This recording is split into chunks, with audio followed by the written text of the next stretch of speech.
அஜித்துக்கு பத்மபூஷன் பட்டம் கொடுத்துருக்காங்க. சினிமாலே வந்து பத்மஸ்ரீன்னு பட்டம் வாங்கினவர் முதல்ல சிவாஜி கணேசன். அவர் நடிப்பு பயங்கரமாக இருக்கும், அதனால் கொடுத்தாங்க. அஜித்துக்கு ஏன் கொடுத்தாங்கன்னு தெரியலை.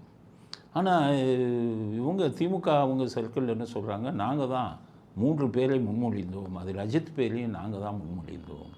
பத்மபூஷன் வாங்கி கொடுத்தது உதயநிதி நான் தாங்கிறது, அவரும் அவங்க அப்பாவும் சேர்ந்து அவருங்க தான் சொல்லியிருக்காங்க இவருக்கு பத்மபூஷன் கொடுங்க. பிஜேபிக்கு என்ன ஆச்சுன்னு தெரியல. பிஜேபிக்கு முன்னாடிலாம் பார்த்தீங்கன்னா 100 வயசானவங்க, சமூக சேவை செஞ்சவங்க, ரொம்ப எளிமையாக இருக்கிறவங்க, அவங்களுக்கு தான் கொடுத்துக்கிட்டு இருந்தாங்க. இப்போ பிஜேபி டிஎம்கே வந்து ரெக்கமெண்ட் பண்ணோன்னே, பரிந்துரை பண்ணோன்னே கொடுத்துட்டாங்க. காரணம் 23 எம்பி அவங்க சொல்கிறாங்க கேட்டுக்கலான்னு அஜித்துக்கு கொடுத்துருக்காங்க. அதனால் அஜித்துக்கு வந்து கொடுக்குறத பற்றி எங்களுக்கு ஒன்றும் இல்லை. திமுககாரன்னு சொல்லி கொடுத்தாங்கன்னா எங்களுக்கு அதை வந்து எதிர்த்து தான் பேசுவோம். அதனால் அஜித்துக்கு என்ன தகுதியில் கொடுத்தாங்கங்கிறத அவங்க சொல்லணும் நாட்டு மக்களுக்கு.